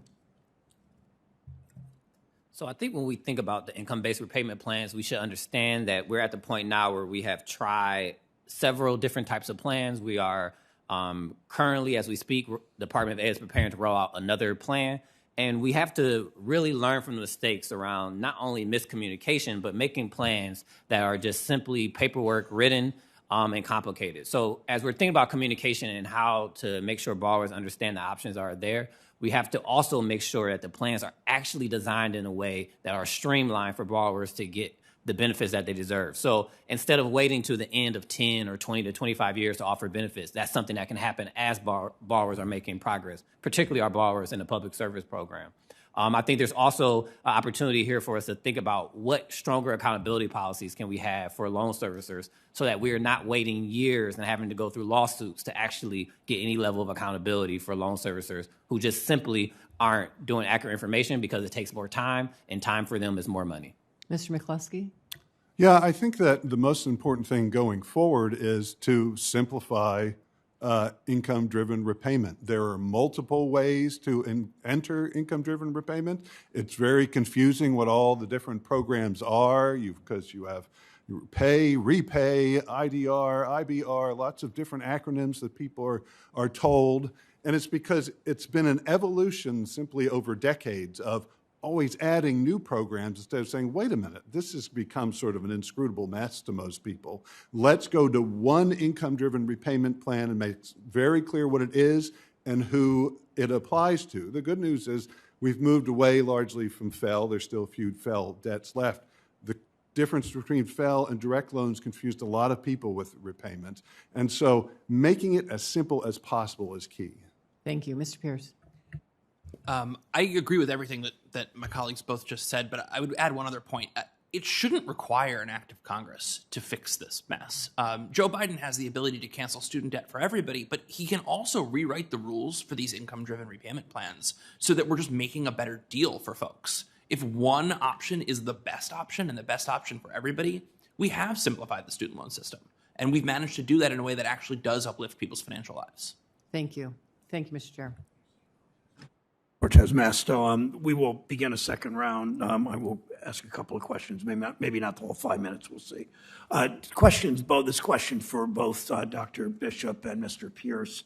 The administration's changes to IDR and the temporary PSLF waiver are good first steps to ensuring more borrowers get the forgiveness that Congress has promised. However, as two borrowers at our Dignity of Work listening session on Tuesday discussed, the application process is still hard to navigate. Cancellation's not guaranteed. So, Professor Bishop, you'd start, and then Mr. Pearce. What would the economic impact of meaningful debt cancellation be on low-income and minority borrowers? So I think that this is an opportunity, at least in my lifetime, but maybe really the first time in history, for the federal government to see what is a debt trap, a race-driven debt trap, and eradicate it for communities of color. So this is an opportunity not to wait till decades later, not to wait until we can really document the devastation and give an apology, but actually do something material right now with action steps that can bring about justice. So I think this is a historic moment, a moment to think about working class people and communities of color. And we have abilities and legal authority to do things now through the executive branch that, again, gives us a moment not to wait later on where we have to apologize and tell communities of color we got it wrong when we have right now the opportunity to get it right. Thank you. Mr. Pearce, answer that, but I want to throw another question on top of it and do that together. How does CFPB ensure the servicers follow these recent changes to the program so that borrowers are able to actually access the debt cancellation that they've earned? So to answer your first question, I'm also going to point to the polling we released this morning with Data for Progress that shows that if we don't act now, if payments do start again at the end of August, 40% of people are going to struggle to afford basic needs like shelter and food. And 6 in 10 people are going to make major changes to saving and spending. So I think it's important to recognize the financial freedom that canceling student debt will provide people, but also the enormous negative effects on households from throwing them back into this deeply broken student loan system. And the CFPB is a really important part of the solution here. So these big private sector student loan companies that choose to bid for government contracts and choose to do this work on behalf of taxpayers routinely break the law. And the CFPB is there to provide regular, routine oversight. Student loan servicing should be boring. You shouldn't have to know who your student loan servicer is. You shouldn't care what they do every day. It should just work. And the CFPB providing regular oversight is the key to making that happen for people.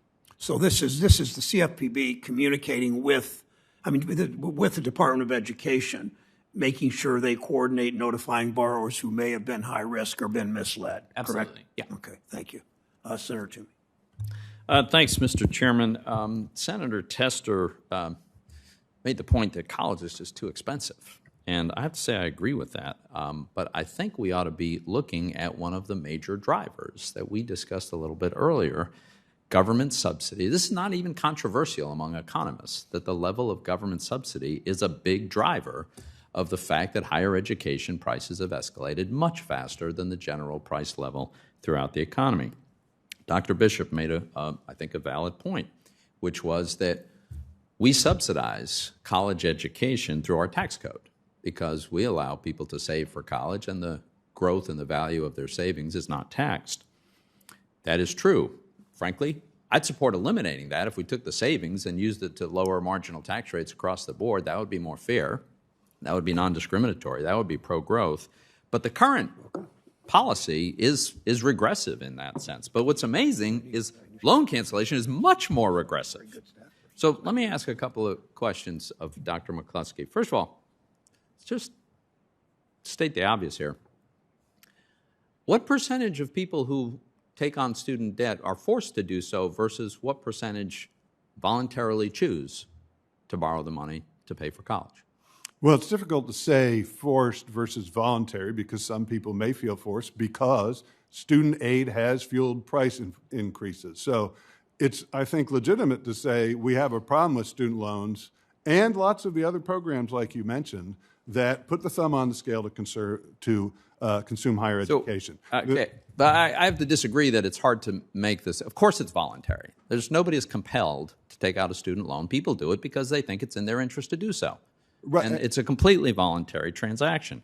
But to go to this question of how regressive this is, the data that I have suggests that over half of all student loan debt is held by graduate students. Is that your understanding? Yes. So the skew of student debt is absolutely right. Nobody is required to take on student debt, and people take it on because it greatly increases your chances of much higher lifetime earnings. And graduate school in particular does that, especially even professional more so. school. Right. So the data that I've seen is that on average, Americans with a college degree earn $1 million more over their lifetime than people without a college degree. So my last question is, tell me if you're aware of any data that contradicts this. According to the University of Chicago economist studies, they estimate that 2/3 of the benefits of full debt cancellation would be captured by the top 50% of income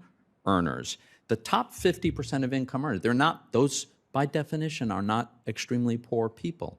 But that's where this benefit would go. How is this not extremely regressive? Right, and I haven't seen evidence that says that is not accurate. The top decile in income earners have $46,700 of those who borrowed. The lowest quartile is $26,000. So what we're looking at is certainly there are a lot of low-income people who would get a fair amount from forgiveness, but most of it is skewed toward people who have done things like gone to medical school, become doctors, and those professional degrees, you get about $3.1 million more over your lifetime than someone who hasn't gone to college, that finished in high school. Of course, if you're going to get that payoff, you should be responsible for paying it, not taxpayers. Thank you, Mr. Chairman. Thank you, Senator Toomey. Senator Warren is recognized. Thank you, Mr. Chairman. I appreciate an opportunity to keep asking some more questions about this. So President Biden is considering canceling student loan debt for tens of millions of Americans, and Republicans are attacking the idea because they don't want the president to get credit for helping working families that need help. So one of the arguments they've been making is that canceling student loan debt will somehow make inflation worse. So that's the question I want to pursue in this round. Republicans' arguments, I think, here are completely out of step with reality. When the pandemic hit 2 years ago, President Trump halted all student loan payments, and they've been paused ever since then. In other words, the federal government has already been effectively canceling every month of student loan payments for more than 2 years. Now, Mr. Pearce, you're an expert on student debt and its impact on borrowers and the economy, so let me ask you, what does the data show about how 2 years of student loan cancellation has impacted inflation?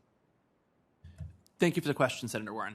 And I actually want to cite the same conservative think tank, the Center for Responsible Federal Budget, that Senator Toomey cited in his opening remarks, noting that it is putting billions of dollars back in borrowers' pockets, but that is just a few $billion in a many trillion-dollar economy. It has not, the same analysis shows that it has not contributed substantially to inflation. And in fact, it's just driving 0.02% of inflation. That is 1/4 of 1/10 of all inflation in America. The White House actually puts that estimate even lower.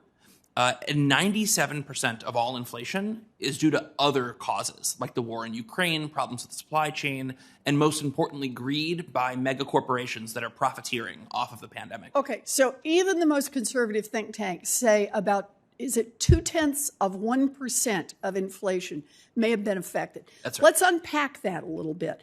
Because according to the New York Fed, the payment pause has saved borrowers $84 billion a year. $84 billion for 2 years sounds like a lot of money to most people, including me.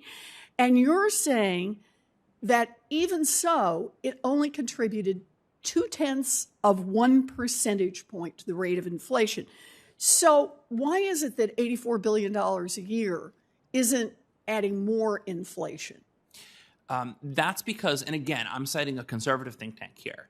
Got it. That's because we have a multi-trillion-dollar economy that's driven by consumer spending. Mm-hmm. And this billions of dollars in relief, it's life-changing for the families that benefit from it, but it's just a drop in the bucket for the economy. Okay, so let me see if I've got this straight. Republicans' so-called solution to rising prices is to tell hardworking families that they need to start writing checks for hundreds or thousands of dollars a month to the federal government. You know, that's not just a slap in the face to borrowers who are barely getting by right now. It also would have virtually no impact on inflation. But let's talk about what cancellation of student loan debt would do for the economy. Mr. Pearce, what impact would meaningful student debt cancellation have on families' pocketbooks and the broader economy? So, as you mentioned, we have canceled student loan payments for 2 years. Yeah. And research that we published with the California Policy Lab and our Student Loan Law Initiative at University of California, Irvine, found that the average family saves $200 a month. 43% of those borrowers have used that to pay down high-cost credit card debt. And the borrowers with the worst credit, with the weakest credit going into the pandemic, have experienced the biggest gains. So this is progressive policy and is a breath of fresh air for people that have struggled for too long. Right. And for people who are now getting rid of the long-term principal, what does this mean for their lives? What can they now do? This will expand opportunities for homeownership. It'll make a generation of renters turn into a generation of homeowners. It'll help people save for retirement, and it will help fight the plague of intergenerational student debt. It will free up people's money to help the next generation pay for college. So a lot of opportunity, a lot of long-term stability for families. You know, this would be real money in the pockets of American families who are struggling to pay their bills right now. And let's be clear about what's happening here. Republicans are desperate to stop the president from doing something that would help working families. So desperate that they are peddling lies about how student loan debt cancellation would impact our economy. Here are the facts. Canceling student debt would unlock opportunities for Americans across the country. It is a crucial step in reforming the broken student loan system, and it would not inflate the economy. It would make it stronger for years to come. The president needs to provide meaningful student debt cancellation for hardworking families, and he needs to do it now. Thank you for being with us. Thanks, Senator Warren. Senator Reed from Rhode Island is recognized. Thank you very much, Mr. Chairman. Secretary Donor, when he assumed office, described the preceding years of administrative failures in terms of the programs. One of them is the failure of the department and its services to perform the most basic function, keeping track of borrowers' payments. So, Mr. Pearce, what steps should Congress take to reform just the administrative aspects of the student loan program? There are a number of steps that Congress can take. Congress can restore bankruptcy rights to student loan borrowers. Congress can help clean up big pieces of the student loan system, and Congress can make college free. But the good news for student loan borrowers is that Congress doesn't need to act to rein in abuses by predatory student loan companies. The Biden administration has all the tools and all the legal authority it needs, working both with the Department of Education and the Consumer Financial Protection Bureau to clean up this mess. Thank you. Another aspect, as we emerge from COVID, as we are moving forward, is providing sort of incentives to the lenders so that they are much more sensitive to the students they're teaching, the courses they're teaching, and everything else. I've been proposing for many years a risk-sharing provision that institutions of learning that have very high default rates should share the default with the U.S. government. And I think they'll have several effects. One is to ensure that their courses prepare people adequately for work and repayment, and also that they don't simply use the loan program as a money machine. So how do you feel about that, Mr. Pearce? That would be an enormous step forward. There are unaccountable schools, particularly but not exclusively for-profit colleges, that have profiteered off of the federal student loan system for decades and have driven student loan defaults. Enrollment in those for-profit colleges are roughly 1/10 of America's students, but it's 1 in 5 borrowers and more than 1/3 of all student loan defaults, and taxpayers are left holding the bag. So that seems to be a very simple market-driven approach to fixing a problem that's quite obvious. Is that your opinion? I would agree with that. Yeah. That's the final question, is that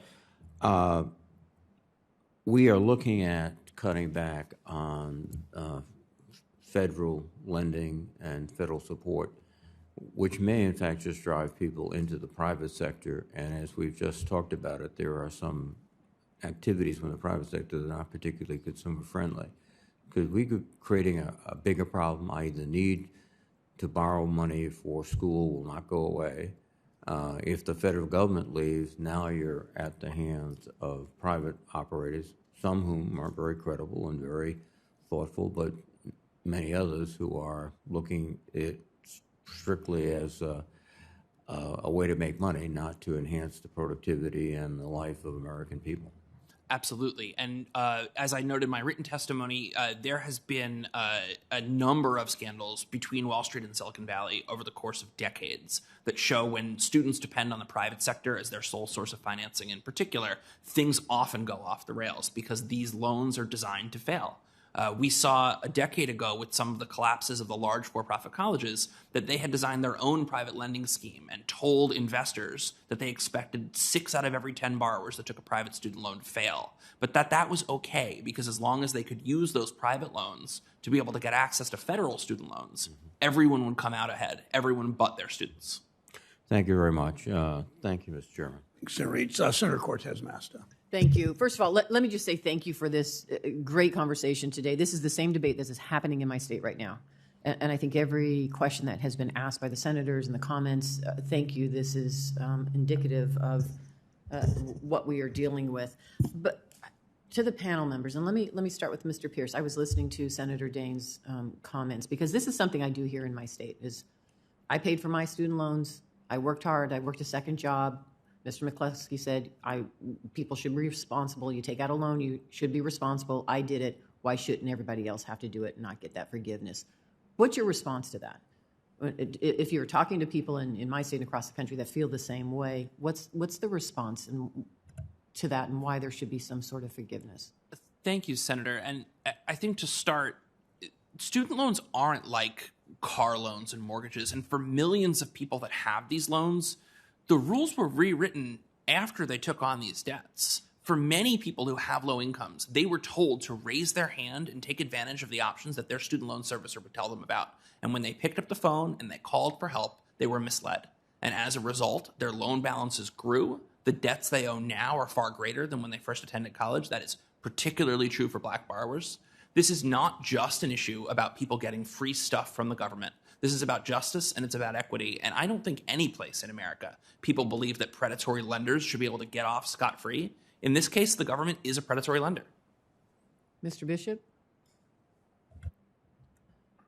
I mean, I would second all that Mike Pearce shared, and I think that the other way for us to think about this is that when students come to borrow student loans, because of the lack of information, the constant change in rules, the constant change in price for college education, it's impossible to come in your first year and really determine how much you're going to borrow for the cost of that college. That by the time you get to your third or fourth year, your cost of attendance may have increased dramatically. And even with your best personal responsibility, your best personal budgeting, it was nothing you could do to anticipate or prepare for that increase. But you're in your third or fourth year and you have to continue to borrow or you won't get that college degree and be in a worse spot where you have student debt and no degree. So a part of this too is understanding that there's a larger system at play here outside of just personal responsibility that is often leading to the debt situations and the crisis that we're seeing right now. Thank you. And Mr. Mccloskey, you believe it's true there are predatory lenders out there?